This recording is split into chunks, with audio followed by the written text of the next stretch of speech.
Here. Dick Bonin, Here. Ken Killian, Here. Mike Delecky, Here. and Patrice Steiner. Here. Thank you. We have two public hearings tonight. We'll follow these in the normal public hearing order, beginning with a staff presentation, public statements in favor, against, and in general. And we ask that you limit your comments to no more than 5 minutes and address directly the questions ahead of us. Council discussion, closed public hearing, and then common council action. The first public hearing tonight is ordinance 12-21 for modifying chapter 33 of the rental code. We'll begin with staff presentation. Okay, as directed by council from some previous work sessions and sessions before the full council here, we made some changes to chapter 33. Just to kind of summarize the changes, it's throughout the document. We modified several of the definitions in the ordinance to basically clarify which properties will be inspected and which ones will not be inspected.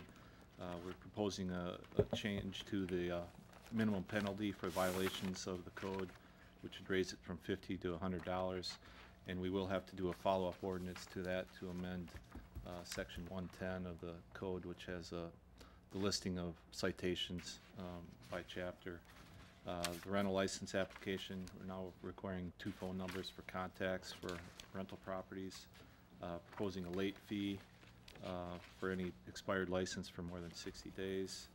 We're proposing a requirement that leases shall include language indicating the property may be occupied by no more than 4 unrelated persons, and actually based on the last meeting I added language about the residential overlay district that it may be limited to 2 unrelated persons.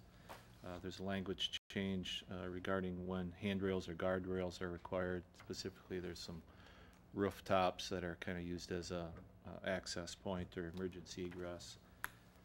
There's language changed regarding the required space in a kitchen between countertops to match the building code requirement. We've got a requirement now for carbon monoxide detectors, and then some several changes to the ordinance regarding rental sanctions, basically as directed to remove the reference to the accumulation of points for rental properties. So those are kind of the summary of the changes, and as I mentioned, since the last time, I think the only change I made, if I recall, was to add that part about the 2 unrelated for the overlay district section. Any questions on the proposed ordinance? Okay, thank you. I do have within the ordinance, the process for applying for the whole issue of being notified that you need to have a rental inspection and stuff, that whole new process is not in the ordinance. Correct. We're not putting that in the ordinance because in Which case is we want to fine. make some adjustments to it, it's just easier, but it'll be more of a policy administrative change. But we've got that probably ready to roll in the next week or 2. We'll start sending out postcards as a notification that their license is about to expire, probably a couple postcards, and try to get it more in advance of the license rather than chasing them after the fact. Good. And are you gonna bring this policy to the council as far as the sequence, I can do that. I've as far as any late fees got kind of a timeline charged? set up and sample postcards and so forth we can present to the council if they're interested. Because I think it's very important to get better compliance as far as signing up for rental inspection, and 2, better compliance as far as paying on time. Right. Staff is having to work extra to get these things done, and the consulting service as well, so there needs to be improvement. So I'd like to see that come to the council. Okay. Anything else? Yeah, I have a question about the language that is being required of the landlords to insert something or make an addition to their lease that says that this unit may not be occupied by more than 4 unrelated persons. Is the city going to come up with some language for that? And I guess the second part of my question is, how is this going to be enforced?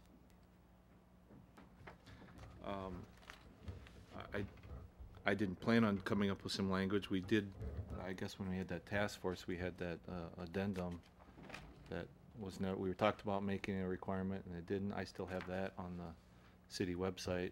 I could modify that language and make that available as an option, or we could simplify that and make that available on the website if the landlord would like to use that as an attachment. Otherwise, I know some of them have mentioned in years past that they have language in their ordinance about the maximum number of occupants already, that they could work that into their lease that they're already using. As far as how it's enforced, I'm guessing it would come up as a case-by-case basis where we're investigating a situation where we believe there's over-occupancy taking place, that we would request a copy of the lease at that point and determine if it's in compliance or not. Anything else? Thank you. There are no requests for public statements in favor or against or in general. Council discussion.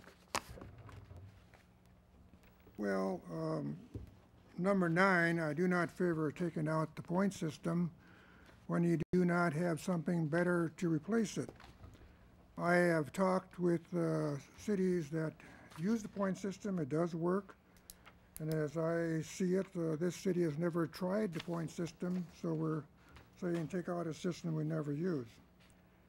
And I brought up, I believe, at least twice that on page 4, 33.31, it says you're going to impose sanctions for multiple citations or violations, and there's no number given. So that it's going to be arbitrary, it's going to be subjective as far as when sanctions will be done. So the point system took care of that as far as the relative severity of a particular violation or citation. But there's nothing here that's in place of it. Any other discussion? Aren't we making more work for staff? That's one more thing they gotta keep track of. There aren't that many to keep track of.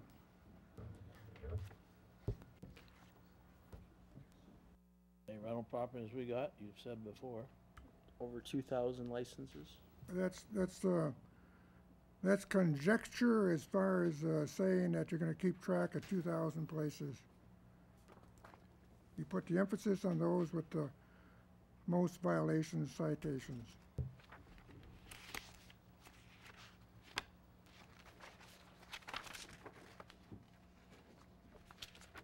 I move to close the public hearing. Second. Motion and a second. Roll call vote, please. Becker? Yes. Doss? Yes. Nichols? Yes. Bonin? Yes. Yes, Killian? yes, Galecki? Yes. Steiner? Yes. Motion carries. Only one vote, Ken. one vote. Only one. Okay, common council action? I move to adopt ordinance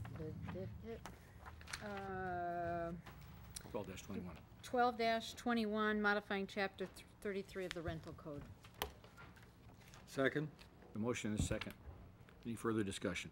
I move to amend 33.31, section 9, to read, rental property which receives three citations or violations or a combination thereof.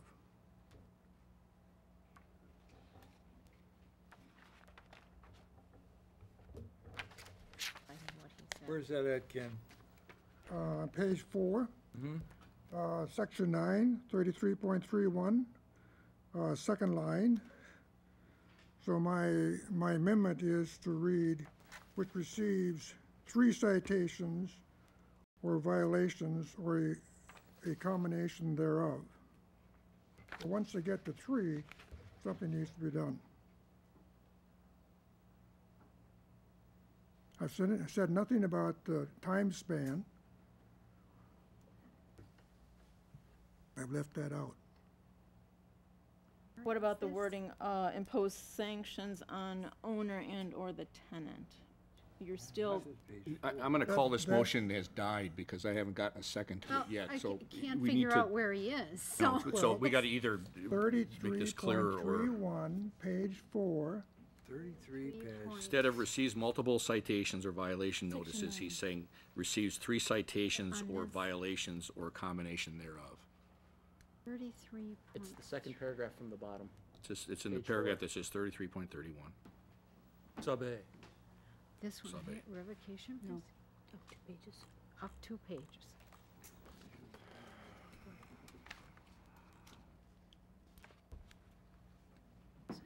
I'm going to ask you to repeat it. I'm going to ask you to repeat it. All right, would you, now that I've found out where you are, Okay, how does it read again? and my recommended amendment is, which receives 3 citations or violations or a combination thereof. What about the beginning of the sentence? The city may impose sanctions upon the owner, and you We still want. discussed that previously, so we decided to leave tenant in, Okay. my recollection. Okay, so it would say the city may impose sanctions upon the owner and/or tenant of the residential rental property which receives 3, is that where you're saying? 3 citations or violations or violation notices or a combination thereof. Otherwise, you could read it to be I'll second that. Thank you. 3, Is there any discussion? okay. Okay, we need to vote on the amendment, so this is Ken's amendment. We need a roll call vote on that, please. Becker, Yes? Doss, Yes. Nichols, Yes. Bonin, No. Killian, Yes, Pilecki, No. Steiner, No. motion carries. Okay, now we're back to the original motion with this amendment in place. Any further discussion on that? Roll call vote on that, please. Becker, Yes? Doss, Yes. Nichols, No. Bonin, I don't know what we're voting here. The entire ordinance Thing, the entire package. thing. with Ken's amendment. Yes. Killian, Yes, Pilecki, Yes. Steiner, No. motion carries. Thank you. Second public hearing tonight is for ordinance 12-22, adopting a revised official map of the city of Platteville. Staff presentation, please. Okay, we're proposing an update to the official map. Last update was, I believe, 1999 in preparation for the Highway 151 bypass. Just for a little background, the official map it's really a planning development tool. It's meant to preserve future right-of-way or corridor for future streets, sewer water extensions, other utility extensions, bike trails, future parks, and the like. It basically preserves that future area so that it prevents the development or construction of buildings in that area so that the city can develop in a more planned fashion. So the map as provided to the council does identify future street right-of-ways, basically extensions of the existing streets and what we'd consider a logical development pattern to make sure we have good interconnectivity between developments in the city. Does propose a future bypass, so to speak, on the north side of the city to make a connection between Highway 151 and 80 and 81. It does allow for future drainage and utility connections as well as bike trails. This map was reviewed by the City Plan Commission, by the Safe Routes Committee, the Water and Sewer Commission, and the Parks, Forestry, and Recreation Commission. They all took a look at it from their perspective as far as what they would see as a future need for the community, and this is a result of that review and recommendation. All those bodies did recommend approval of the plan, and staff also recommends approval of the map as submitted. Are there any questions? I believe last time there was a question about whether the, what is this, is this Lafayette County? Yes. Whether they were notified and if they had any response as far as this bypass going through their farmland. I did send notice, actually at the public hearing notice, the fiscal note, and the map to Belmont Township, Platteville Township, Lafayette County Highway, Lafayette County Zoning, Grant County Highway, and Grant County Zoning. It was also published in the paper. To date, I haven't received no comments or feedback from any of those groups. Did that include the thank you. map? Yes. And a map with the bypass on it, not the earlier version. Did yours finally show up that way? Mine now has the Okay, bypass finally. on it, yeah, it finally showed up. Been there all along. It didn't show up. Are there any other questions for Joe? Okay, there have been no public statements in favor, against, or in general offered. Council discussion. I'd move to approve the, We close the public hearing first. oh, move to close public hearing. Motion to close the public hearing. Roll call vote, please. Becker? Yes. Doss? Yes. Nichols? Yes. Bonin? Yes. Killian? Yes, Delecky? Yes. Steiner? Yes. Motion carries. Common council action. Move to adopt the revised official map for the city of Platteville. Second. We have a motion and a second. That was Eileen that seconded it. Roll call vote, please. Becker? Yes. Doss? Yes. Nichols? Yes. Bonin? Yes. Killian? yes, Delecky? Yes. Steiner? Yes. Motion carries. Thank you. Item 4 tonight on the agenda is consideration of the consent calendar. The following items may be approved on a single motion and vote. Due to their routine nature or previous discussion, please indicate if you would prefer separate discussion on and action. Item A is the minutes of the May 31st and June 12th council meetings. B is payment of bills. C is appointments to boards and commissions. Tonight, I'm appointing Mark Meyer as a regular appointment to the Board of Zoning Appeals and Mary Rosemeyer as an alternate to the Board of Zoning Appeals. And once again, I'll appeal to everyone. Please take a look at city commissions and committees that you might be interested in serving on and consider putting in an application. Item D tonight is licenses. Number 1 is Class A combination beer and liquor license for Stephen D. Noonan, Platteville, for premises at 1350 East Highway, Business Highway 151, Cinco de Mayo. A Class B combination beer and liquor license for JP Properties LLC, Platteville, Regina R. Pauley, agent, for premises at 45 North 2nd Street. That would be Gina's Restaurant and Bar. And number 3, 1 and/or 2-year operators licenses for premises licensed to traffic in fermented malt beverages and intoxicating liquors, as listed in your packet. Item E was a permit. There's a misprint there. We'll have to bring that back. That's the Dairy Days Parade, so we'll bring that back next time. Item F is authorization for rental code enforcement against Darrell L. Kallenbach. Item G is to cancel the July 24, 2012 City Council meeting. Is there any item on which you'd prefer separate discussion and action? Move to approve with minus taking out E. Second? A motion and a second. All in favor, say aye. Aye. aye, Opposed, same sign. Motion carries. Item 5 tonight is citizens' comments, observations, and petitions. If any, we ask that you please limit your comments to no more than 5 minutes. Sandra Miller and Jim Sherry have indicated they'd like to speak. Sandra, if you would approach the microphone, please. State your name and address. It's over there.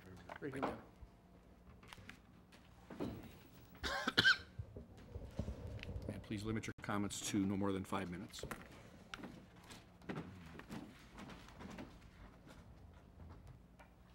This is a pretty unusual request, I think, but I was told to come to the council meeting to make it because nobody seemed to quite know how to answer my request.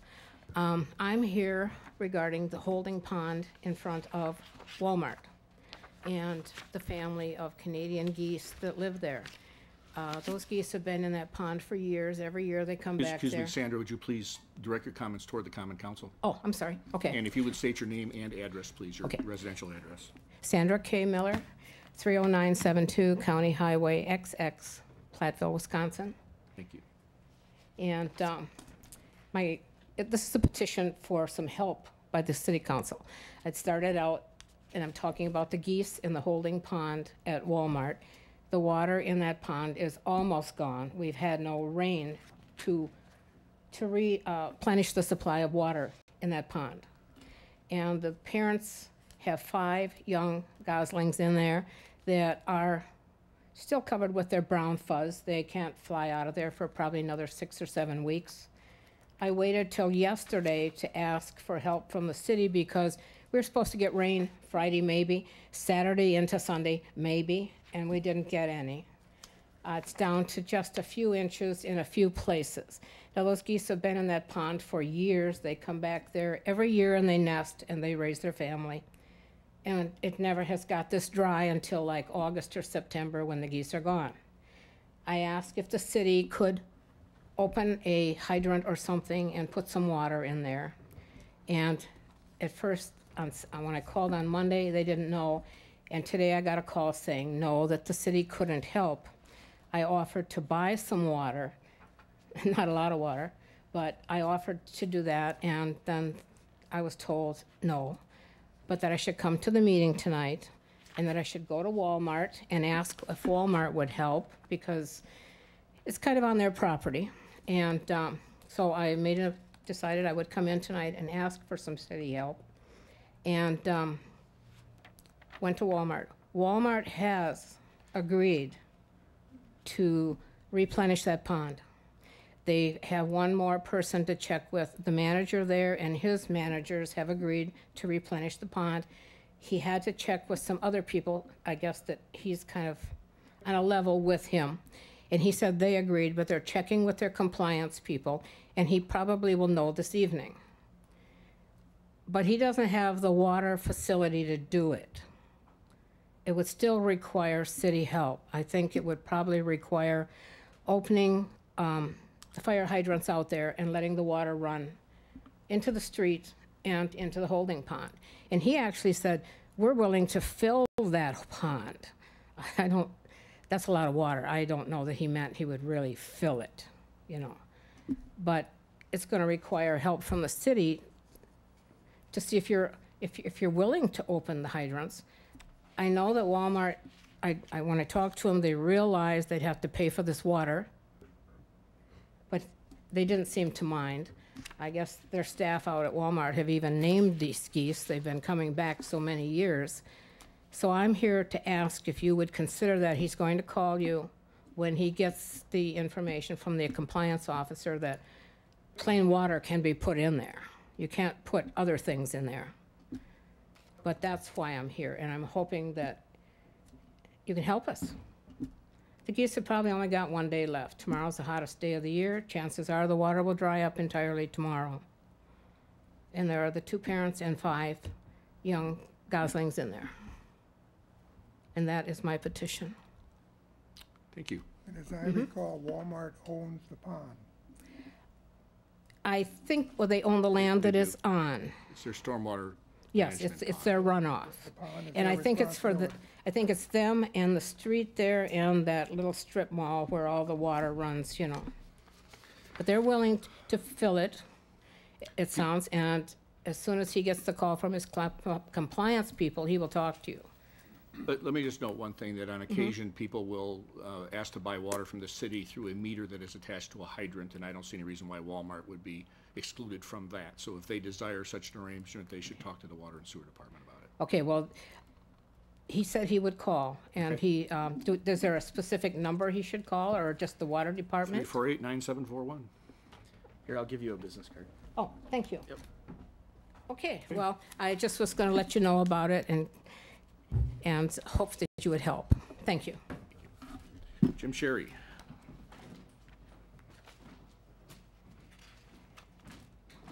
State your name and local address, and let us know what's on your mind. My name is Jim Sherry, 4288 Kingsford Road, Ellenboro Township.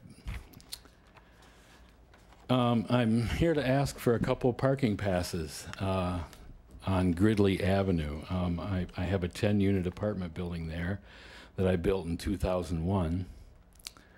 And I actually built the road that was there. I paid for it myself. Mr. Killian and I came to an agreement when I built that road, and the city manager has a copy of the agreement that we signed together, and that I paid for the whole. It was already a city road. I mean, it was there already. When we dug it up, we found the city road that was there, and I'm requesting a couple parking passes for myself and for maintenance vehicles and for emergency vehicles. so we can park there. But I paid $18,000 at the time for the whole road, because at the time the city didn't have money to build the road when I built the structure.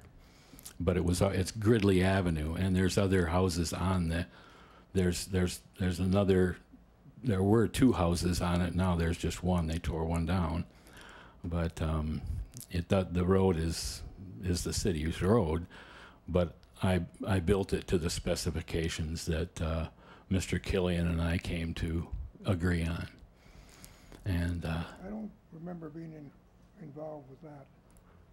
You may be thinking of somebody else here. I don't think so, Ken. I got a pretty good memory on that one. 18,000 of them.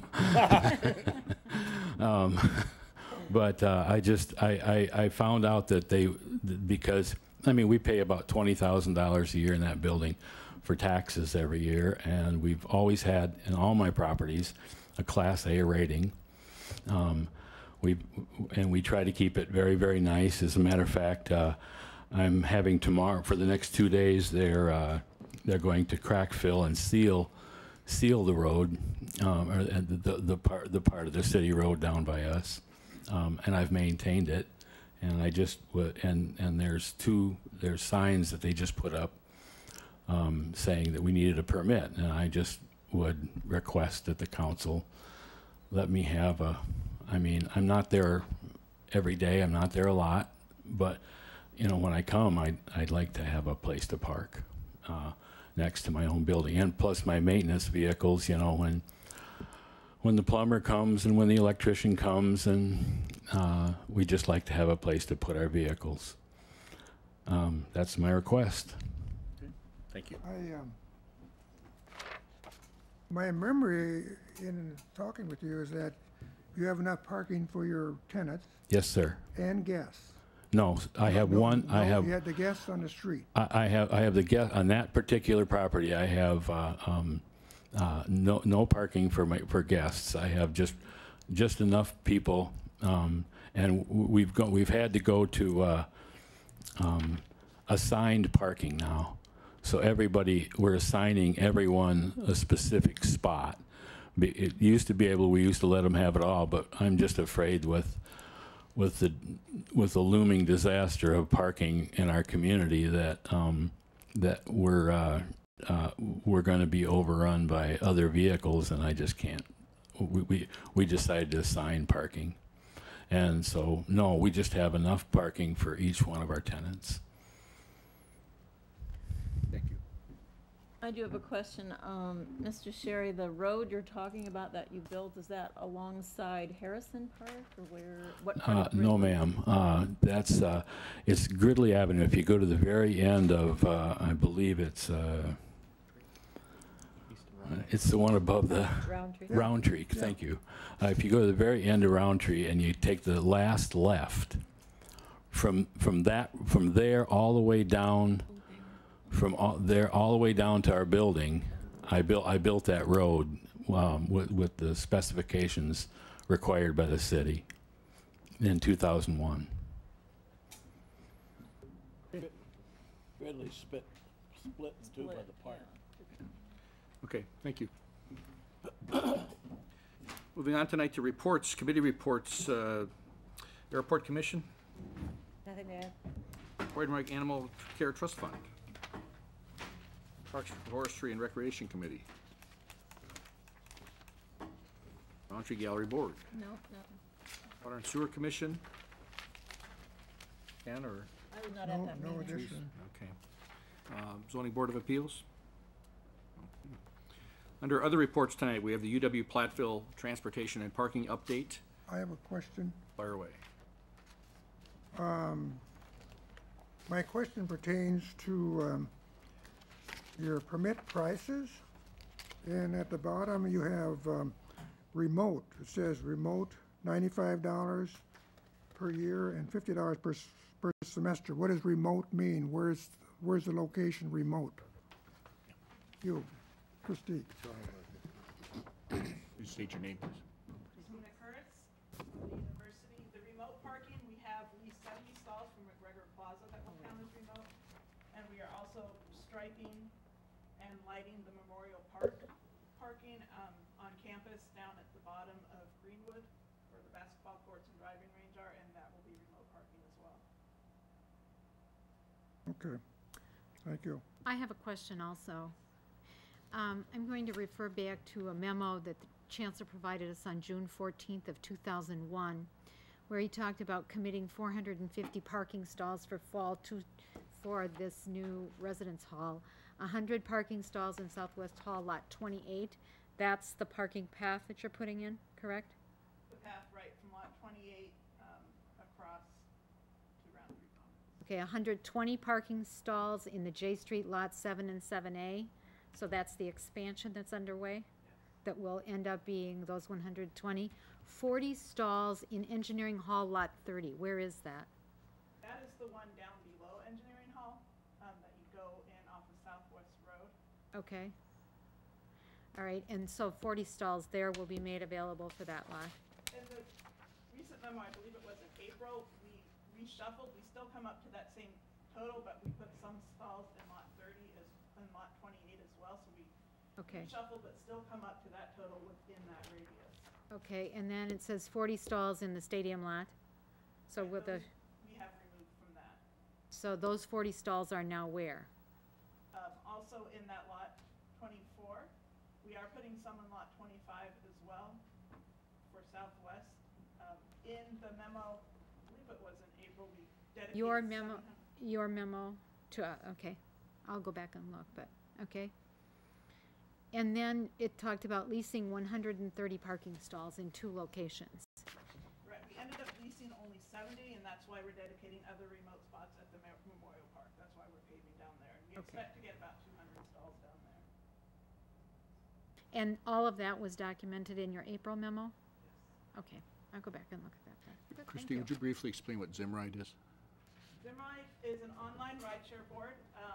It's currently being used at 6 other UW campuses, and basically anyone with a UW Platteville email address can go into it, they can post their rides. Either they can set up a regular daily commute if they want, or they can find a one-time ride if a student wants to go home to Milwaukee for the weekend. They can see if anyone else is going that way, and for the price of gas or whatever price they'd agree upon, they can share rides that way. Thank you. I have a question.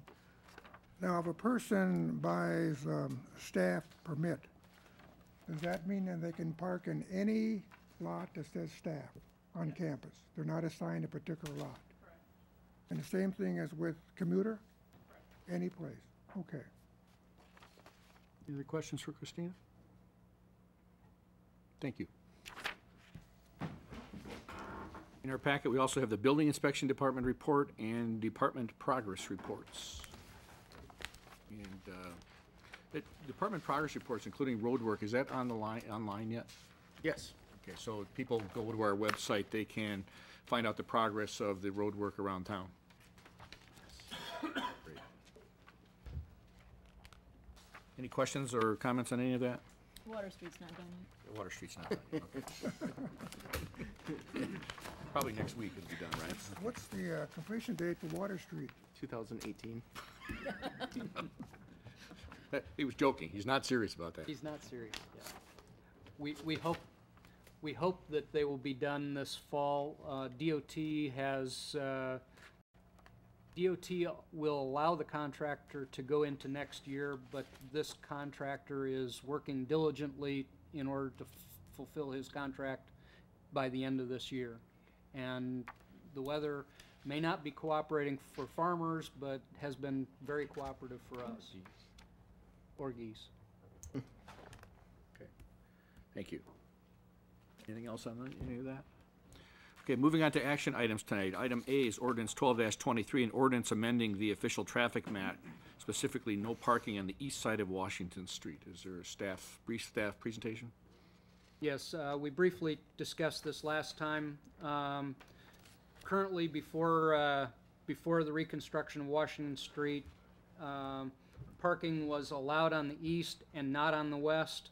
And due to the reconstruction and widening of Washington Street, we are eliminating sidewalk on the east side and having sidewalk only on the west side.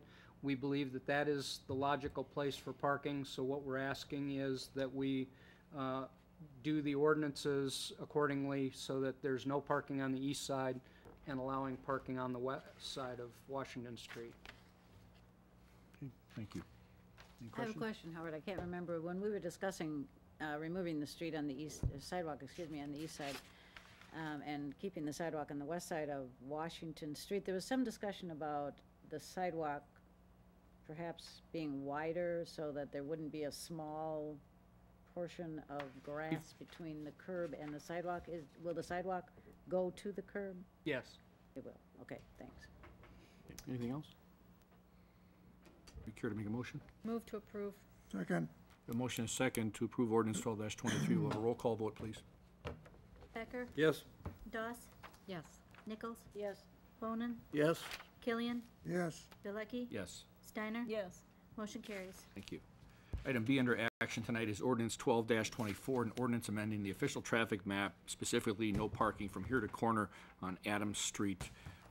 I can handle this. This just simply extends the no parking zone a little bit away from the corner, so we approve the site distance as people are moving south on Elm Street and stopping at Adams Street. Move to approve? Second. Motion is second. Any discussion? I just have a question. How many feet? It's just blank in the ordinance. 48, isn't it? 48. 48? Okay. It actually says 48 in the ordinance. Okay, roll call vote, please. Becker, Yes. Doss, Yes. Nichols, Yes. Bonin, Yes. Killian, Yes. Bilecki, Yes. Steiner. Yes. Motion carries. Thank you. Item C tonight is ordinance 12-25, an ordinance creating section 10.07, paren 3, paren C, removal of trees and limbs that obstruct public property. Staff presentation? We discussed this a little bit last time. One of our staff suggestions to improve staff response and decrease costs was to charge private property owners for the cost of removal of trees or limbs that become an obstruction or hazard to public property. What we're talking about is a tree that's on private property. Most of the time this happens during wind or other storms. Limbs or the full trees come down, they block streets and or sidewalks. Our guys get called out middle of the night, weekends is when it usually happens, and they have to clear the road so that it's no longer an obstruction. Currently, that's absorbed in the standard city budget. Our suggestion here is to charge that back as a special charge to the property with an administration fee. Thank you. I expressed my displeasure with this the last time. I intend to vote no. I have a question for Howard.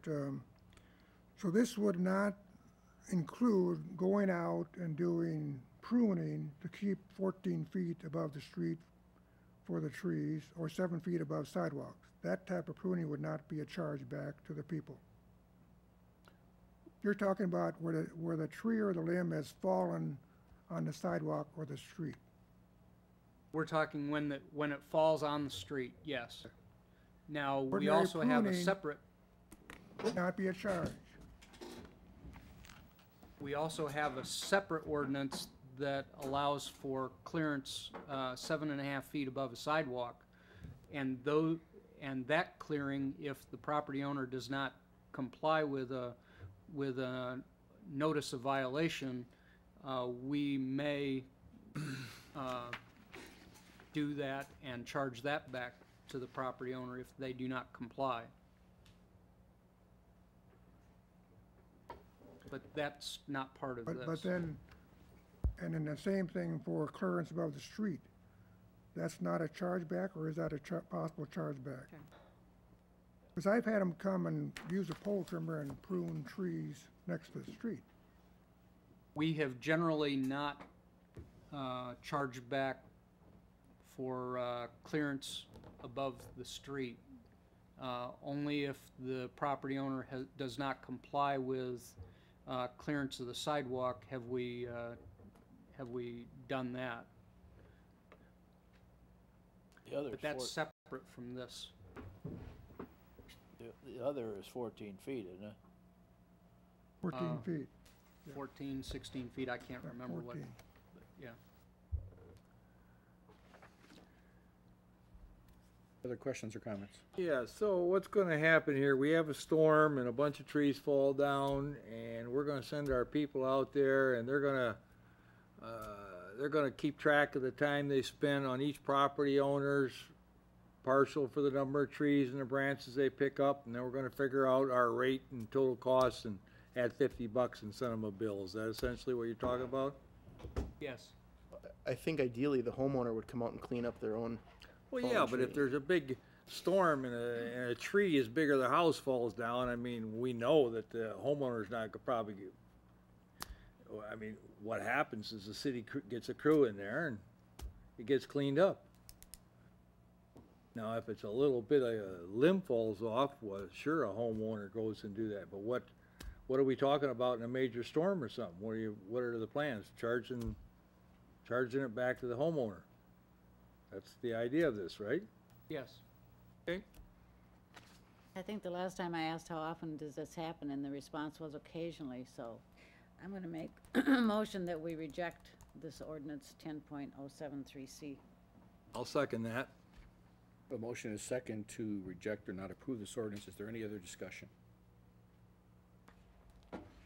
Roll call vote, please. Becker? Yes? Doss? Yes. Nichols? Yes. Bonin? Yes. Killian? No, Galecki? Yes. Steiner? No. Motion carries. Thank you. Item D is Resolution 12-18, resolution establishing the fees to be charged for removal of non-public trees, limbs, and shrubs from the public area, which would seem to be moot given the failure of C. I don't know my Robert's rules that well. Is this worth voting on, or will we just pass it? Okay, we'll just pass it. It's an unusual thing. Item E is the Director of Administration job description. Staff presentation, please. In 2011, the City Council approved a staffing plan for the City of Platteville. As part of that plan, the Department of Utility Billing and the Finance Department are to be consolidated. The plan also calls for a Director of Administration to oversee those two, as well as additional other positions. The City Council has reviewed this staff note briefly at past meetings, as well as the job description, and it's before you today for consideration. Thank you.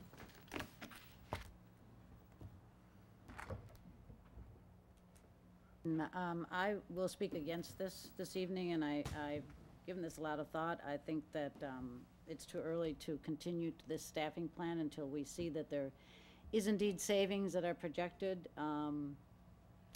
It's a moving target. I think that we have consistently said that other staffing, other positions, when people retire, we make every effort not to replace that position. If we can, we assign tasks to other people who are already employed by the city, and I think basically that's what's being done here, is that we combine the water and sewer utility, and the treasurer is now overseeing both.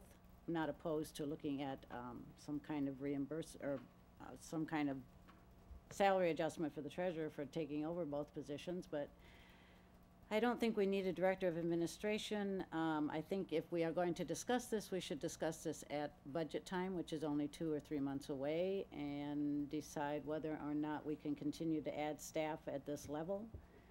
Not only this position, but there are a couple of other positions that are being talked about, and I'm just not comfortable continuing to add positions at this time. I would generally say ditto, because in looking at this, from the time at which we initially approved it, I hear things and see things that are not being done. We had a mild winter, and I think we're getting too much staff. We're getting too top-heavy, so I intend to vote against this. The other thing I might add, I'm sorry, I did not add is that this was not budgeted for this year, and I understand why it wasn't budgeted for this year, but still it wasn't budgeted for, which means there's a budget amendment required, and there's no indication where that money is going to come from, despite the fact that there may be some savings from some of the other positions, but again, that's a fluid number. Certainly not guaranteed at this point. You know, my personal feeling of this is that the addition is relatively minor, considering we spend millions and millions of dollars here and there without even blinking an eye. A few $1,000s is not a big deal, and frankly, a streamlining of the city administration is not a bad idea. I think that makes a lot of sense. We've already saved a significant amount of money with restaffing, and we're projected to save quite a bit more too. By the time we're done, somewhere between $200,000 and $250,000. So I think we should continue doing this. And if that holds true by the end of the year, then I think we can revisit this. I do have a question, just clarity, a question. Currently, there's a finance director and a utility office manager. The proposal is for a director of administration and a finance director. I'm assuming that there would not then be a utility office manager, so that position will be eliminated? If this proposal is adopted, that's correct. All right, so we have 2 people and we'll continue to have 2 people. Until other instructions and direction are provided. But the Yes. utility office manager position is eliminated. No, if this does not go forward, then there'd be no way we could eliminate that position. There'd be No, two. but with an adoption of this as this director of administration, then the finance director will assume both what had been finance director and utility office manager responsibilities. The job duties of the utility supervisor and the finance director right now would be split up among the director of administration and the finance director in the new proposal. Okay. The director of administration would also take on added responsibility of supervising several other positions. And the projection is that this new alignment would actually cost the city an additional $6,000 a year.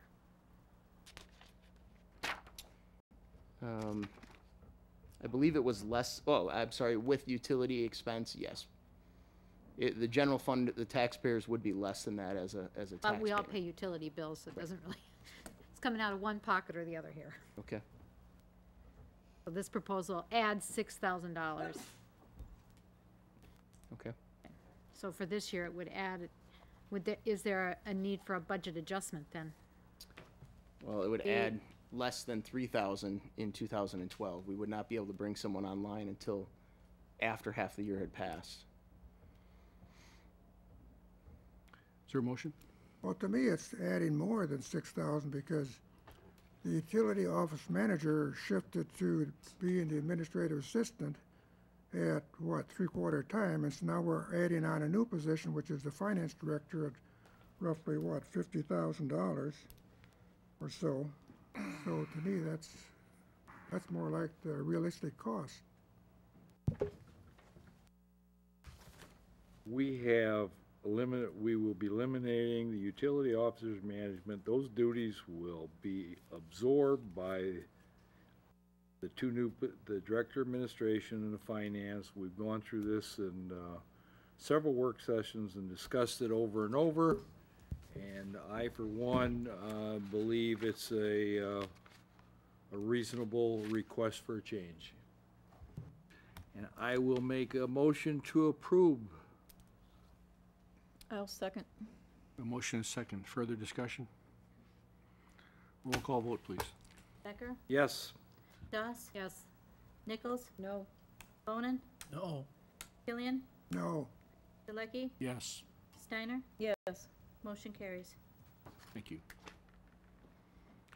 I have a Go ahead. question. Fire. Since this was a motion that actually carries the addition of additional dollars, did it have to pass by 2/3? Looking at what the council did here, it's a job description that was approved. What we don't have, however, is an authority to get the money out of the budget with a budget amendment. There seems to So be that would additional have action to- not be taken. we would perhaps require at the additional time, but- action. It so- says on here, vote required, two-thirds. I'd like to clarify, I don't know that we're gonna need a budget amendment depending on when this position is hired. At this time, if we advertise, it'll still be at least another month, month and a half before someone can get on board. But your memo does say it requires a two-thirds vote. We were anticipating a budget amendment because this was proposed several months ago.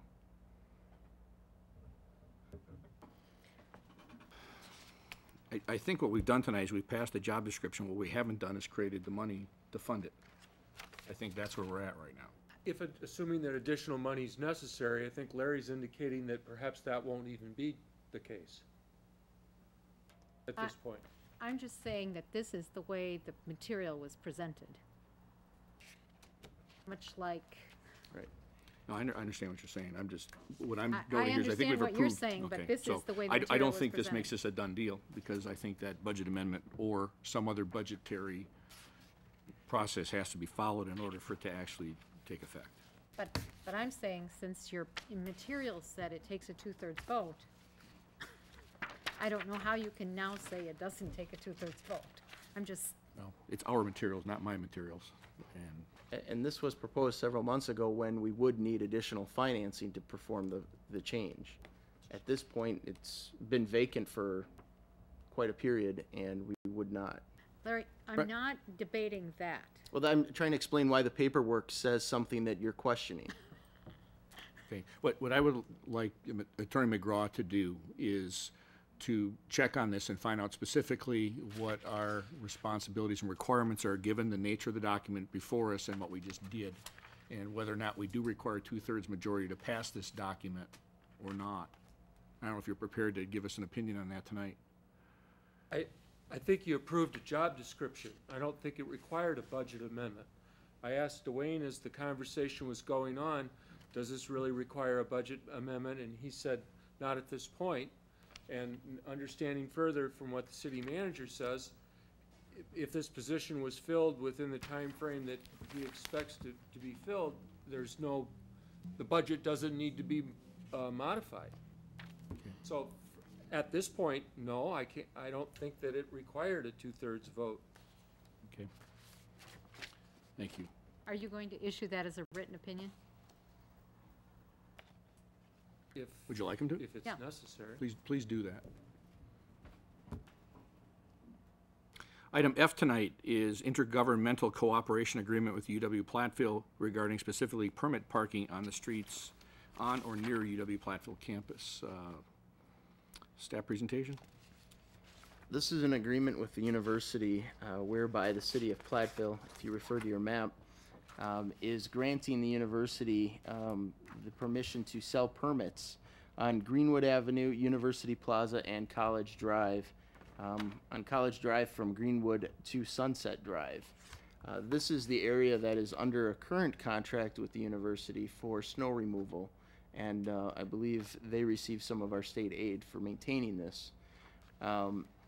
This is the starting point of what could be a larger permit process. At this point, it is anticipated that this one-year agreement will bring in approximately $20,000 to the city of Platteville in 2012. And then in 2013, we will split with the university any revenue generated from parking tickets. This particular area is the area where many students and professors park near the university residence halls. The city and the university came to this agreement. It's a one-year agreement, and we will evaluate the agreement at the end of that year to determine what dollar amounts should be in future agreements. This is, as I would say, a trial run at the first year to see how it goes. Is there any staff recommendation for what to do about Sunset Drive? I'm convinced we'll get parking on there, and we ought to do something to protect those folks from people just moving the cars over there. I suggest we do no overnight parking on Sunset Drive. At the council's request, we did briefly survey the residents on Sunset, and that should be in your packet, available to the public online.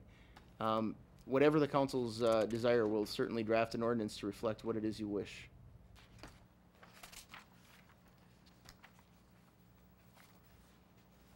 Well, if we do something there, I'd rather see permit parking so that they get 2 permits so they could park vehicles on the street. And so if we say no overnight parking, that takes away that option. In other words, do just like we're doing over by the Just university. do like we're doing south of Pine Street. That works for me. Then I have a question or two. My understanding is that when we made up this agreement with the university, that it meant that parking would be on both sides of Greenwood. Howard can probably answer that question. In other words, there's no alternate side parking. The winter regulation was taken out.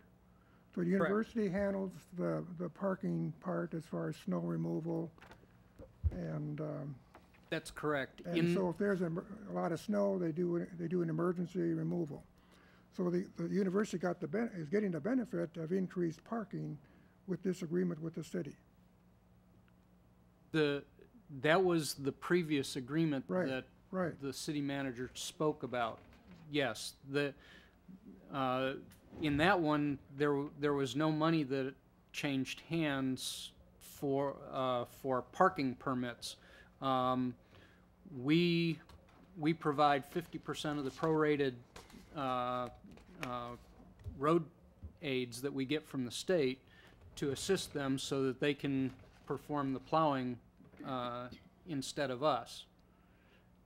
And so they manage that parking, and if they declare a snow emergency, then they go to alternate side parking for the duration of that snow emergency to allow them to properly clear the road. So I think that's a pretty important point because we're getting more parking and that's a benefit, and they're taking care of the hassle as far as snow removal. That's correct. I said before, I'd like to see part of this money used to offset the costs of all this compliance and the cost of signs as far as doing the Roundtree Commons project. I've said that twice before. I guess the other thing is that I would prefer that the fee for the street parking be less than what they're charging for lot parking. And that's why I asked the question of Christina as far as what is meant by remote. To me, if you had a permit to park on the street on Greenwood and you park near a physical plant, that is remote in my mind as far as where you have to go to get someplace as far as classes. So I don't agree with the statement in here that that's under number 3 of the agreement, that the initial cost of the permit will be identical to the university's parking permit price for the academic year. My opinion is that that fee should be less. Some people may prefer to park down there as opposed to other places on campus. That may be true, but looking at that one day there, if you're a commuter, it was filled up all the way, and then if you're down there in the tail end, you have to walk a considerable distance to get to your classes. I think the university's probably studied this fairly well, and this is a trial run for the first year, and my guess is there'll be some adjustments at some point. I have a question. I thought in this here we were splitting the revenue from the tickets. Yes. Where is 50%. Is that in Yeah, paragraph it's in 5? Right at the top. Yes. That's what paragraph 5 says? There's part of paragraph 5 that says the university and the city shall share equally the base forfeiture revenue. Is that? Yes, It's about in the middle. that's the ticket. Right up. Base forfeiture, okay. And wouldn't it be in paragraph 4, the university shall pay the city's share of the base forfeiture per revenue as provided in paragraph 5, not paragraph 4? Because doesn't that refer to itself? The paragraph before? I agree. That's a good catch. Yeah, fix that typo. That's good.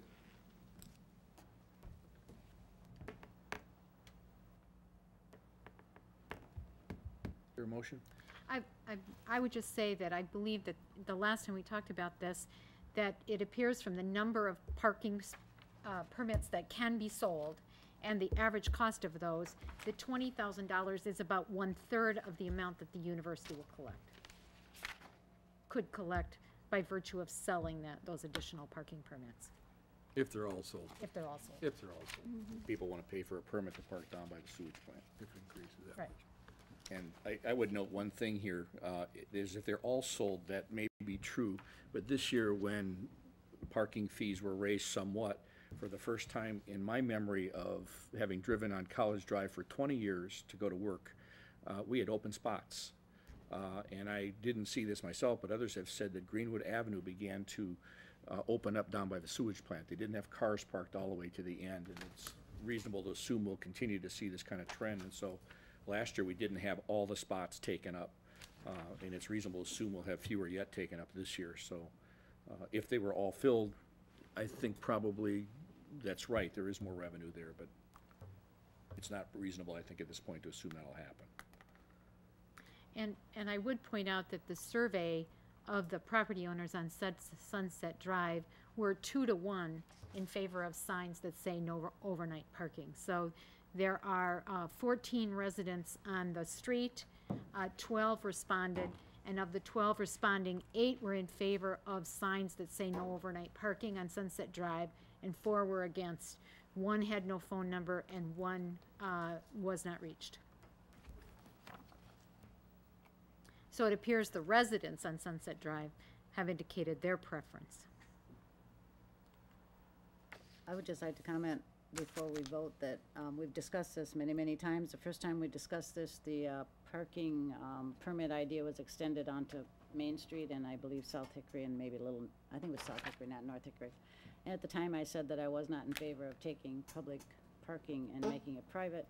The proposal that's back to us is just Greenwood and College Drive, which I appreciated that change. However, in thinking about this more, I will not vote for this evening because I do not favor taking public streets and making them private parking lots, which in essence is what we're doing. And while I understand the need, as Larry just indicated, this is sort of the start of something. There will probably be more requests.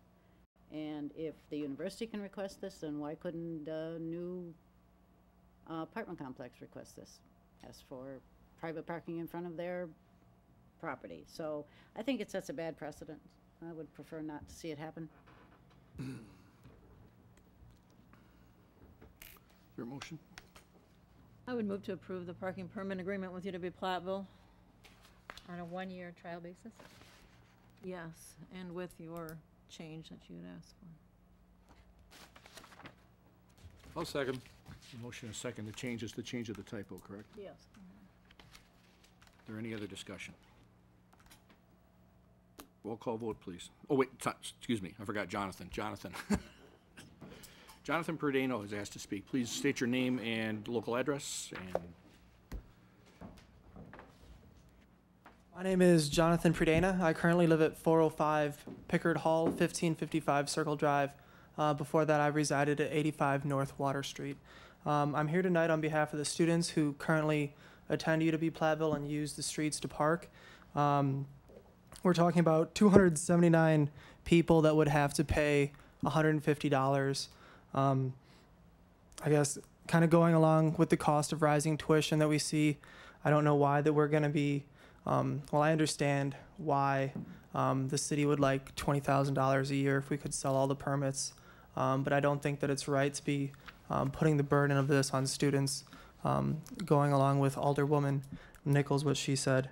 If this does pass, I would like to see improved crosswalks. The crosswalks near the Glenview Commons if there could be flashing signs there and painted lines, as well as overnight parking.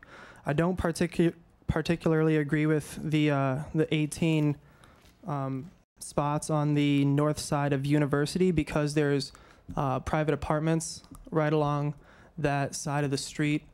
There's an apartment complex. I understand that the rest of the roads, Greenwood College and University, are pretty much located inside of the campus, but the north end, those 18 spots on the north side of the University are along the apartment complex there.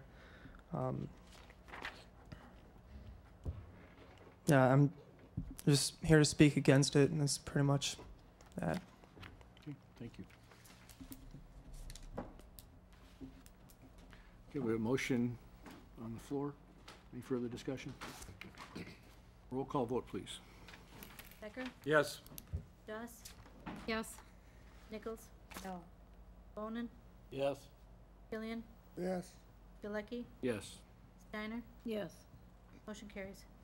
Thank you. Item G tonight under action is intergovernmental cooperation agreement with the University of Wisconsin-Platteville, specifically police assistance and response at 800 South Chestnut. That's the Roundtree Commons.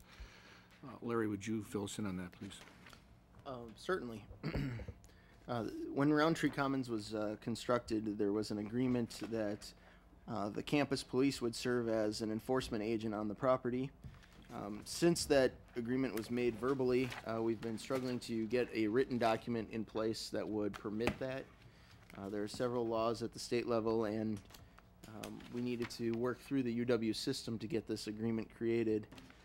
What you see before you is the agreement that would permit UW campus police and allow them to enforce citations and regulate the property.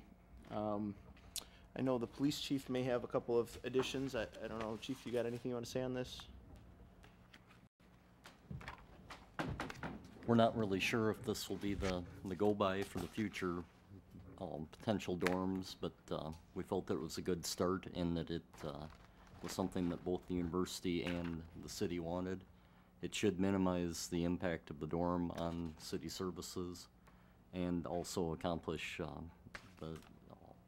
have more consistency and enforcement between the other residence halls and the new dorm. So it's something that we both wanted again. Thank you. Questions?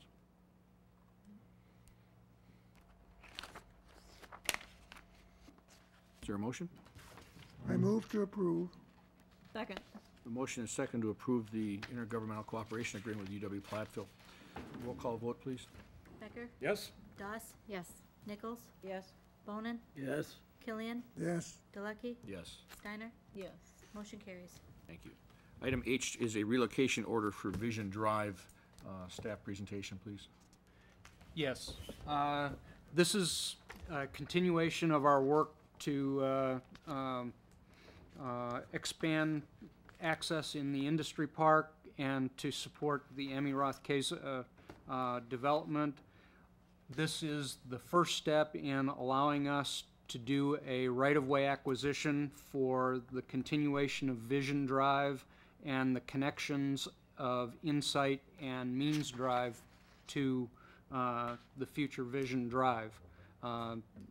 This gives us the legal basis to begin formal negotiations with the landowners. Thank you. Questions or comments? How much total land are we talking about, Howard? Almost 5 acres. About 5 acres. Yeah, there it is. In the end, if this were able to go through, this would allow truck traffic to turn in at the Ubersox intersection and get back to the cheese plant without having to go down Business 151 or up the other, I forget what the other name of that. Eastside Road? Eastside Road, or come on up, what's the other one in the middle where Insight. Vista's, what is it? Insight? Insight Drive. Yeah. All I could think was a Vista Drive, I knew that wasn't right. Right. Move to adopt the relocation order for Vision Drive and associated streets in the industry park. Second. A motion and second. Is there any further discussion or questions? Roll call vote, please. Becker? Yes. Doss? Yes. Nichols? Yes. Bonin? Yes. Killian? yes, Pilecki? Yes. Steiner? Yes. Motion carries. Thank you. Item I tonight is benches in City Park, encloses a map of City Park with proposed locations for 2 benches to be donated by the family of Phyllis Cushman. This is the document requesting our approval of this permanent addition to the park. I move to approve. Second. Motion and second. Any discussion? Yes, has this gone to the Park, Forestry and Recreation Committee? Yes. Yes, they have recommended approval. Okay. Anything else? Roll call vote, please. Becker? Yes. Doss? Yes. Nichols? Yes. Bonin? Yes. Killian? yes, Pilecki? Yes. Steiner? Yes. Motion carries. Item J is the Ziegert Fund authorization. This is to use funds from the Ziegert Trust Fund to add a 2-inch overlay in some of our cemetery areas.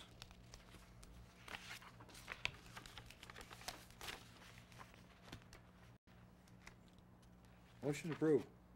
second, The motion and second. Discussion? Yes, I believe the last time I asked if we were allowed to spend all of the Ziegert Trust Fund, or if any of that money was left as an endowment, as not to be spent by virtue of the will. The will basically says the monies are available for spending, Greenwood Cemetery, so it doesn't, there's nothing that doesn't says you can't okay, just pay, it's fine. use interest rate. Anything else? Roll call vote, please. Becker? Yes. Doss? Yes. Nichols? Yes. Bonin? Yes. Killian? yes, Pilecki? Yes. Steiner? Yes. Motion carries. Thank you. Item K is to set a date for strategic planning session. I propose August 4th, which is a Saturday, from 8 till noon. Does that work? I will not be in town. I will not be either. Okay, it sounds like it's not working all that well. What's an alternative date that might work? July 28th? That's a Saturday. That's Festival of the Arts. that's a We'll do it good early. day. We'll do it early. How early? I think it starts 8 at, o'clock. I think is the festival, what, 9 till 2? I forget.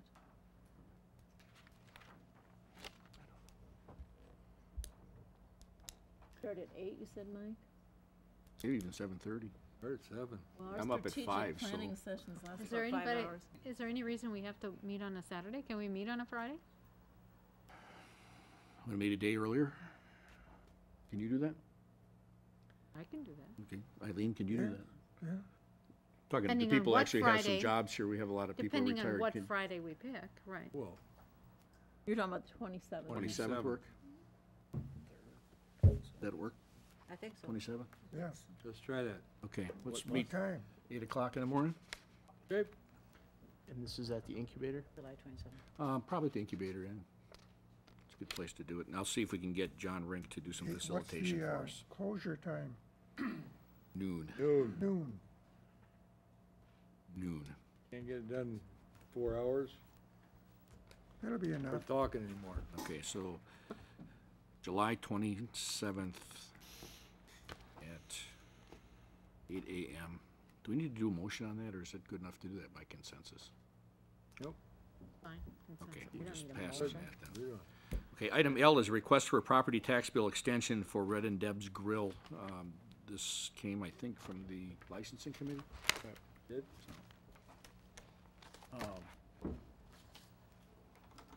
We'd like to make a motion for an extension on their tax till the 28th of June.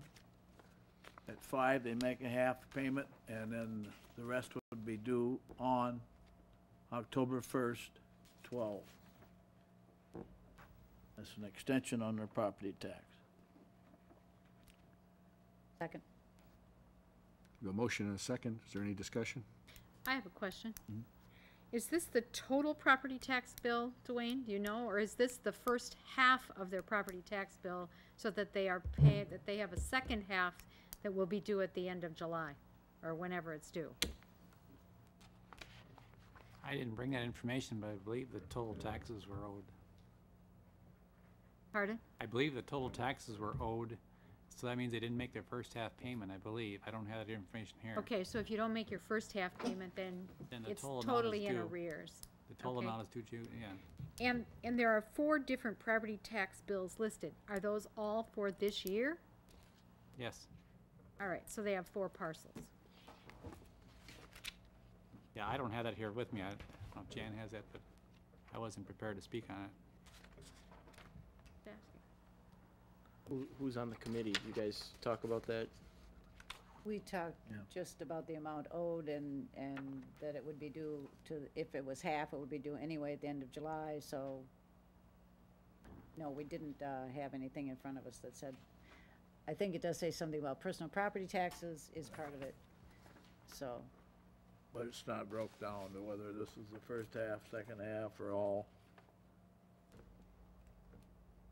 I gave that information to the clerk's office. I'm not sure if the city clerk has it here or not.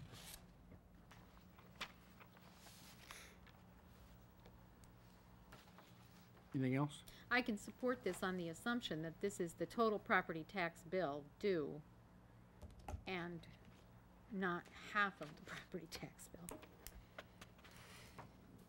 I'm almost positive it's the total amount.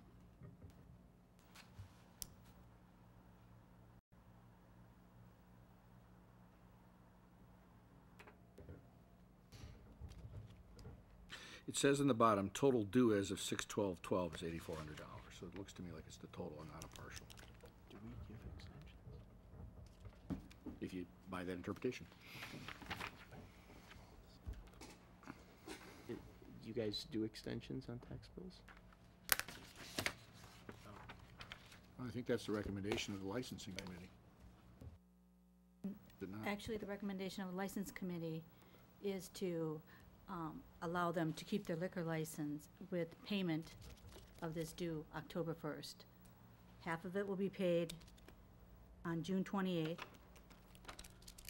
and then the rest will be paid by October 1st.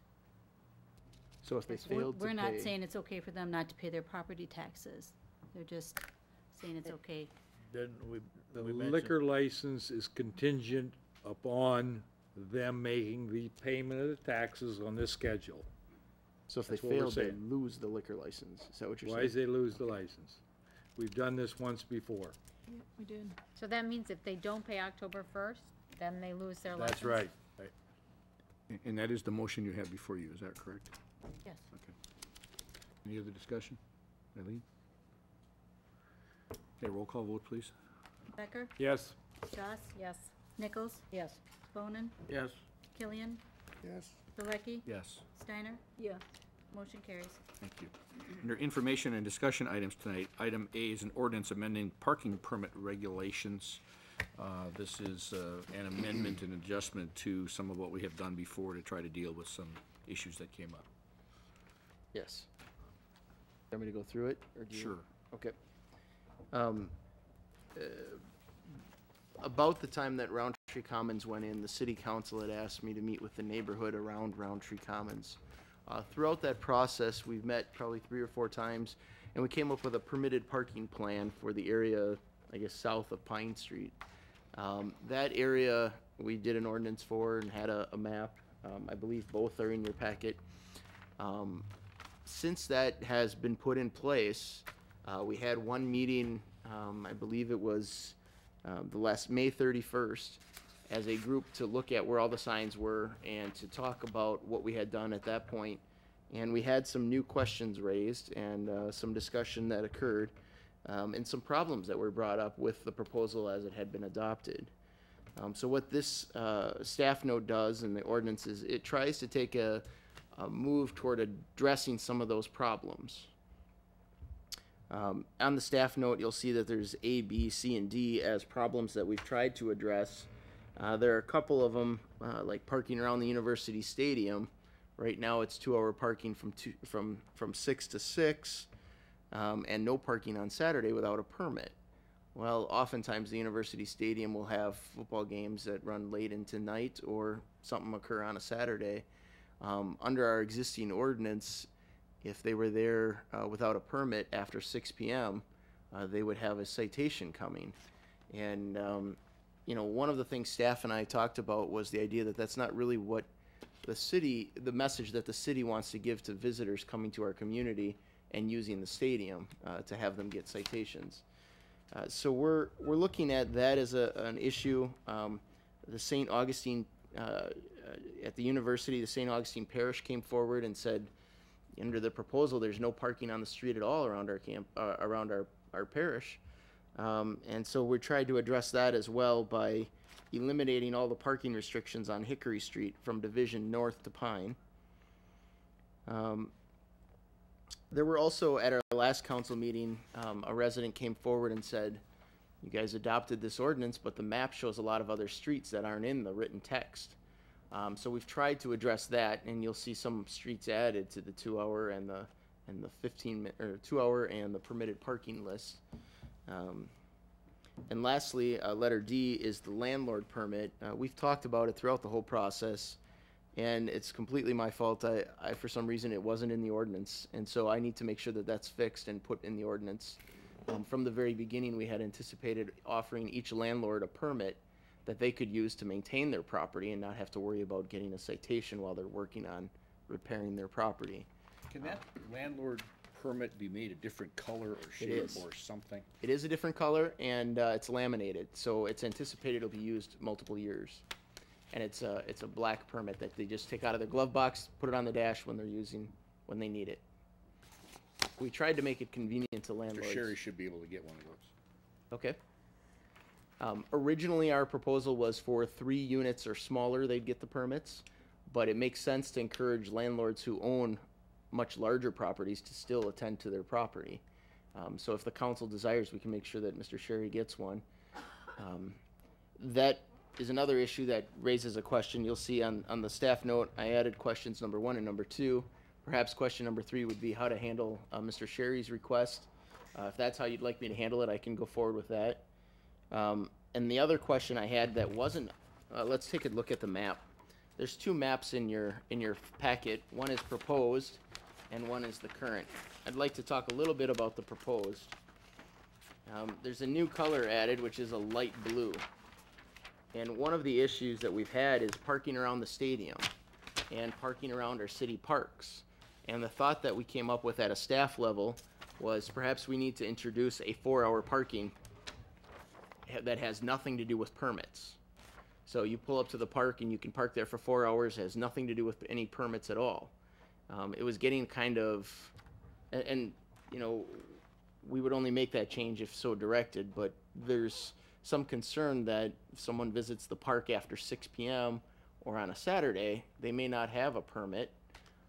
How do you facilitate that visit? So staff came up with the idea of adding the light color blue that said you can just park for 4 hours. If it's longer than that, then we'll come and visit and give you a citation, but you've got 4 hours to park there. And I guess we wanted to float that idea out to the city council to see what you thought.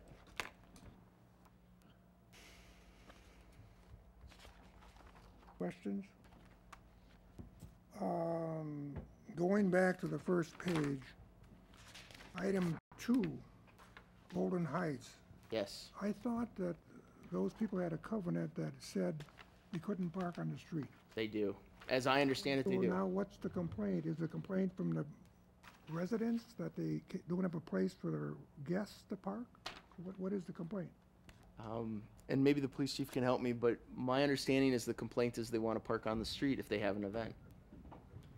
Several of the residents, it seems as though there's some conflict in the neighborhood. Some residents feel strongly one way and some feel strongly the other. And initially it was done this way because that was the request. However, we're getting feedback from residents that that's no longer what they want. So at a staff level, I think we'd rather see what the city council has to say and go by whatever you recommend. What makes it a little difficult is that when it's prohibited parking at any time, we can't make an exemption and give somebody excused parking, because you can give excused parking for overtime limits, but if it's a prohibition on parking at any time, to allow a vehicle to park there is problematic, because If it gets struck, then you're part of the liability equation, that you gave it permission to be there. So to give people excused overnight, if they have guests or they're having driveway surfacing done or something, you just can't do it. So that to make it no parking at any time, that's pretty tough. And we've had a number of residents reach out to us and express concern about that. So I guess the covenant, that's something that concerns the neighbors there. What I think would be easier to enforce and probably a little bit more agreeable to most of the residents, in my opinion, would be prohibition on overnight parking with citations at $20 as opposed to $50. But how do you overcome a covenant? Can the city just do that, or? It's not our concern. We don't enforce it. For a neighborhood to enforce the covenant, they have to sue their neighbors. It's a civil matter, isn't it? So that if you park there, I mean, you don't live there, you went and parked there, how would they enforce that on you? Would they sue you? And if you were from Iowa visiting Golden Heights neighborhood and parked there, I mean, it's really difficult to enforce a parking ordinance like that in a covenant.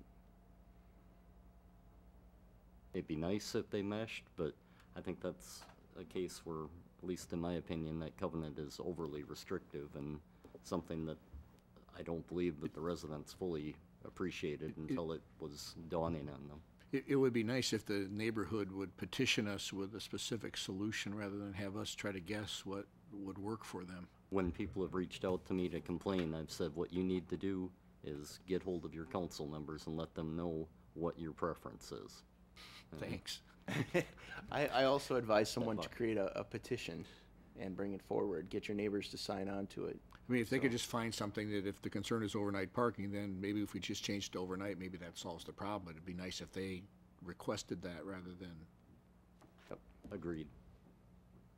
And that was one case in point that we dealt with, like the city manager said. We said, get together with your neighbors, come to a consensus, and sign on. And I believe they said they'd be here this evening. I don't know if anyone's here to speak on it. Nobody's indicated a desire to speak, so. Okay. Hopefully, somebody will watch this and do some work and try to come up with, it sounds like overnight parking might be the answer to their problem. I don't want to enforce something on them that they don't want, but that's the feedback I'm getting. Okay, my understanding of the 4-hour parking on Southwest, the new 4-hour parking on Southwest Road in Marquee is that it would be 4-hour, you don't have to have a permit, but there's still no overnight parking. Correct. Yes. Okay, so no overnight parking at all on Southwest from Marquee to the west, and no overnight parking on Marquee, and no overnight parking on County D, I think that's what that's called. I appreciate this change to a 4-hour parking without a permit required near the parks and at this location. I think that's good. I would like to speak about the extension of permit parking or 2-hour only parking on Roundtree Avenue from Mitchell Avenue north and on Bailey Avenue from Mitchell Avenue north.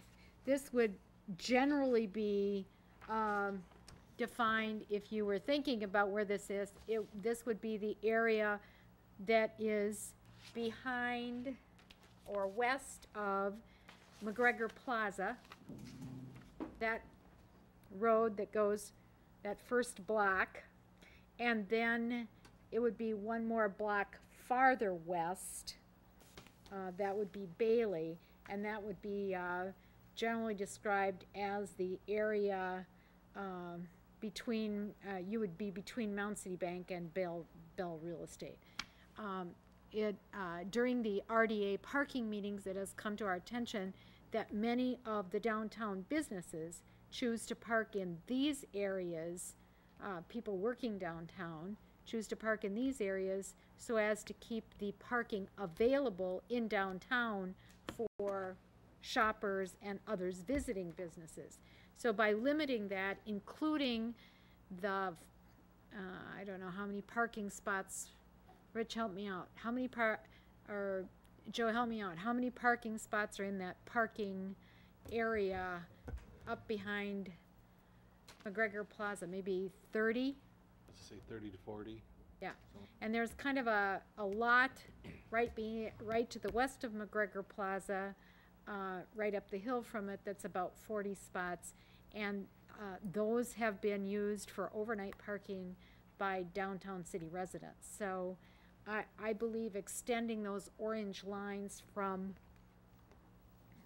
Mitchell Avenue north on both Roundtree Avenue and Bailey Avenue is not a good idea. I think it is a good idea to not change what we have proposed here, because I get complaints, a number of complaints from people that live at the corner or near Mitchell Avenue. So I do not agree with what is being proposed by Alderperson Dawes. My question about Roundtree between Pine and Alden, and it's for Howard, is that alternate side parking during the winter, Howard? Between Pine and Alden? Pine Street and Alden? I believe so. I'd have to look, though. It's parking on both sides, so that the city parking, this parking by residents from the Main Street, that's the perpendicular parking, theoretically they're supposed to go to the other side. But they don't do it. That In the wintertime, they just continue parking on that particular side, and it doesn't get plowed, and they just drive over the snow most of the time. I would suggest that that perpendicular parking should be considered a parking lot instead of on-street parking. Well, personally, agree with that. myself, I would recommend that be changed from perpendicular to parallel parking. But make it easier for the city crews to plow that thing. So at least during the wintertime, you have a chance to get at it, because then you move cars from one side to the other. Now it's a mess. I would suggest that this go through the RDA process. They're reviewing this. If you change that parking from perpendicular to parallel parking, you will lose parking stalls. But is it the city's responsibility to provide parking for the downtown residents? That's what the RDA is supposed to be looking at, finding places for them. And I don't, there are people that want this parking taken away. They don't want all these people parking in their area south of Pine. They don't want it. We'll have a nice discussion next time about this, I'm sure. Do you want it on for action next time, or maybe a work session? We'll put it on for action. Let's see what happens. We don't have very much here for carryover. We'll have time. Maybe it gets tabled, who knows? Are there any changes you want me to make in anticipation of your next meeting? I do have a question. On page 2. At this point, no. Okay. And changes you want, come prepared if you want to make some changes that you have some specifics that you might offer as an amendment. I have some changes. You want them now or later? It sounds like we want them at the next meeting. Okay, Bring them because specifically changes that you like us you to. have, I agree with this idea around the parks, the 4 hours, but you didn't change the west side of Hickory Street from Gridley Avenue to Southwest Road. Yeah, we certainly can. If you'll notice, the other side of it, Marquee Avenue, is 4 hour. So whatever you guys want, we've got the other side of the park at 4 hour. Maybe we should do both sides. And my next question is, are you still thinking about saying 4 hour parking from 6 to 6 p.m.?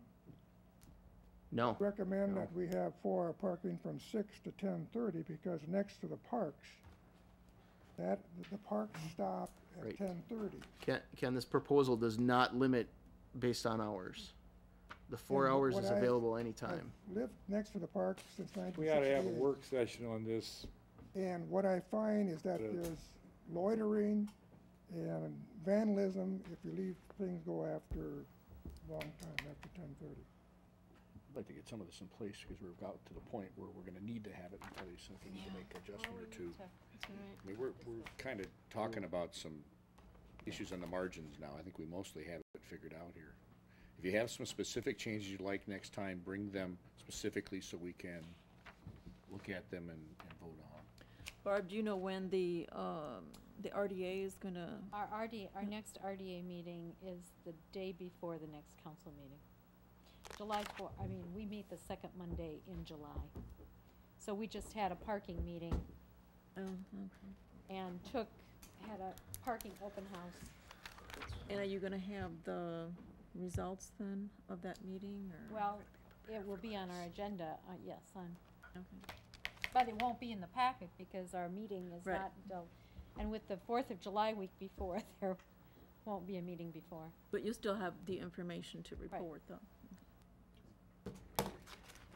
Item B under information and discussion is a resolution authorizing the submission of a Wisconsin Department of Transportation Facilities for Economic Assistance, or T grant application. Brief comment?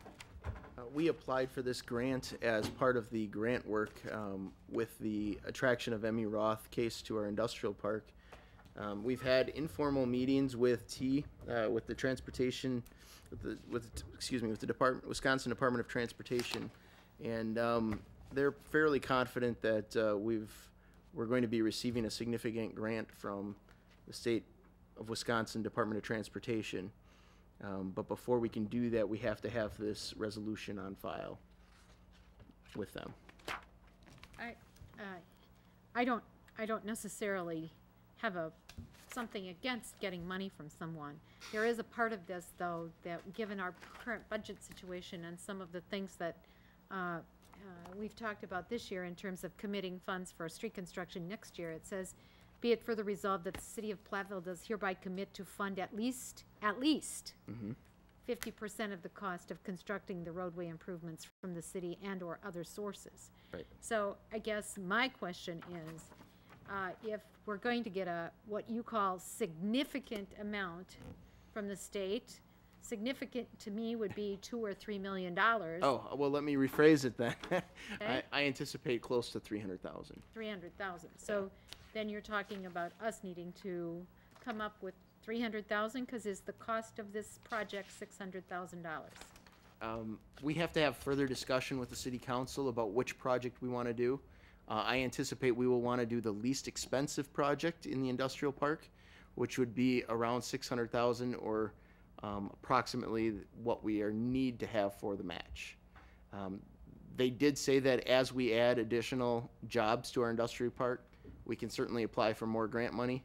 And- So we want to and do the more project. match. Which is more match, but you want to do the projects that fit the grant that you're receiving, Understand that. because we may get more, so. And so that we've projected 300,000 that we would potentially have to Yeah, come up with coming from. Because I don't want it coming from Stonebridge. Right. We have a capital improvement plan work session for our next meeting where we will discuss what streets we're going to be doing in the next 5 years. I would anticipate that this street would have to fit into that chart at somewhere. Well, we would use the grant somewhere in that chart. I want to extend something that Barb's alluding to here, and I'm just going to say it outright so that everybody knows what we know. And that is the city's budget circumstances are dire right now. We were handed a proposed CIP road improvement, street improvement plan for the next 4 years tonight. And this is just what we would have to do to maintain a 36-year replacement cycle. It's over $5 million a year to do that for 4 years. We don't have that money. And so when people see us trying to grow the tax base in this town, that's why we're doing it, because we can't get this money really any other way short of raising taxes, and not very many people I'm aware of would like to do that. And so what Barb is alluding to tonight is, where's that money going to come from? And we are not in good shape, and all the economic development activity that we've been doing for the last couple years now is predicated on our knowing that we are in serious and significant financial problems in this city. We're at the point where the only way to do this road work is to borrow the money, and everybody knows what happens when you do that. So you're gonna hear more about this. It's not an easy time to figure out where this money's coming from, so. That's my extension of what you were alluding to, so. Item C tonight is a borrowing resolution in the amount of $175,000 for the Avalon Theater on behalf of the RDA. I don't know if anybody over there, or Barb, if you want to talk about this briefly, or. Well, the RDA, the State Theaters has come to us requesting some financial assistance. The State Theaters owns both the Avalon Theater downtown and the Millennium Theater, and at the end of this year, 2012, all of the projection screens and projection equipment must be digital, or else you can't show a film because they're only going to release in digital. The Millennium, and both of those theaters are, all of those theaters are owned by the same group.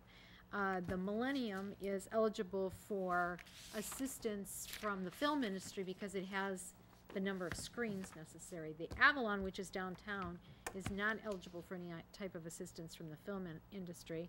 And so Mr. DeYoung came to the RDA and asked about borrowing money through the RDA for this project. And so the RDA has looked at this quite extensively and a couple of times in closed session with financial reports, and is recommending that the RDA can borrow money, but the city can borrow money at a less percentage, or a better percentage than the RDA can. So the RDA is asking for the city to borrow the money at $175,000, loan it to the RDA, and then the RDA will loan it to State Theaters for to complete this project.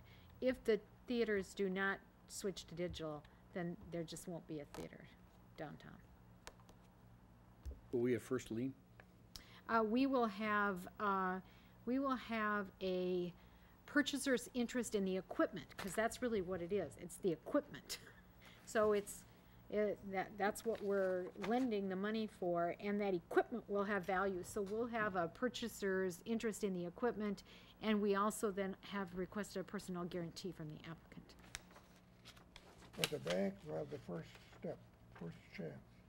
Well. No, they're lending the money to us, if this goes Yeah, through. but we have to pay it back. I know. Yep. The question is, where's the Over 7 security? years. The security is both the equipment itself The as well equipment itself as and the a personal guarantee. And there's some owner's equity as well. Yeah. There's what, Larry? There's additional equity. That, I mean, The owner is paying for a portion of the equipment on his own as well, so it's not financed at 100%. So all the borrowing costs would be paid for by the Avalon. Is there a deadline on this? is there a deadline? And as far as having the The date of the digital- loan needs to be no later than September 1st. The equipment has to be installed and operational by January 1, or there is no film. There is January no 1 's the showing. deadline. Okay. Okay. Any other questions? Thank you. The last item under information is a borrowing resolution to extend the loan of $292,760 for the Bailey Building on behalf of the RDA. Either staff or Barb again, I guess. Joe, you want to explain why we need this? I mean, we approved this, but then we missed it. This was approved. The city and the RDA had previously granted a loan to the Bailey Building. They have a balloon payment due on August 1st of this year. They're basically requesting an extension of that to give them better equity in the property so that they can have a better chance of getting some long-term financing through conventional means. So a 3-year extension will buy that, get that loan payment down low enough, excuse me, so that they can get conventional financing on the whole project.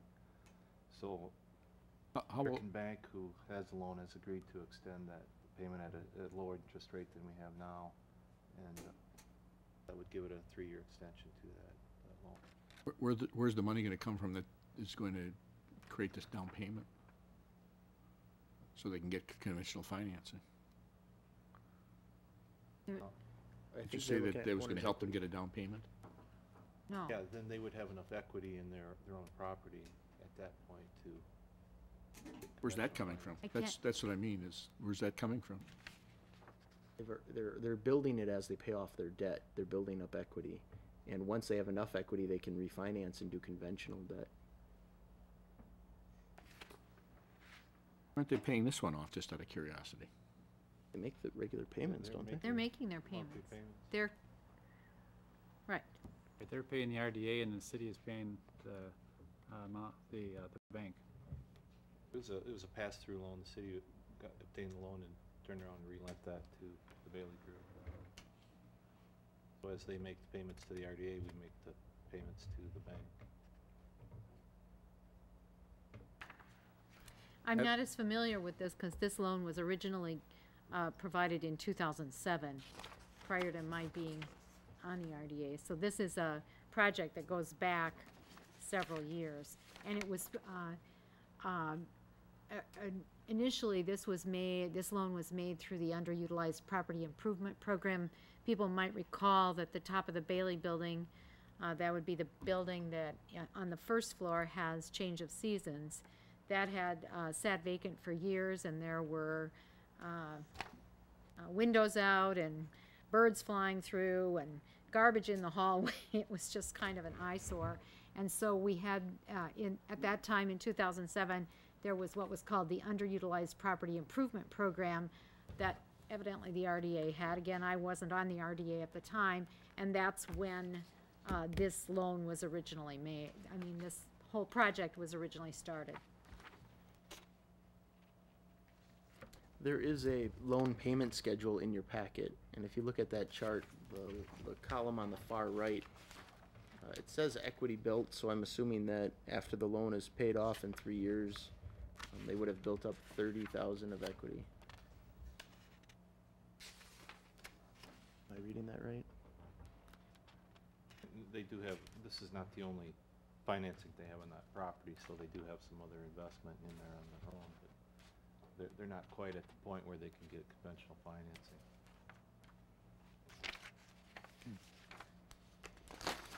Thank you. Any other questions? Steve, make a motion. Would that be a motion to adjourn? Second. Yeah. Motion and second adjourn is non-debatable. All in favor, say aye. Aye. Opposed, same sign. We're done. Thank you. Under 2 hours. No work session.